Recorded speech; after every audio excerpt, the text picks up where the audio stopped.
সবাই বলেন আবার আসতেছে আব্দুল কুদ্দুস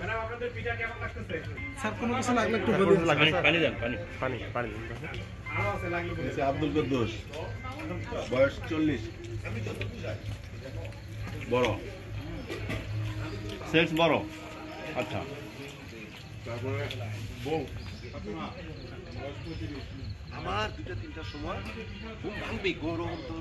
স্থির হয়ে যায়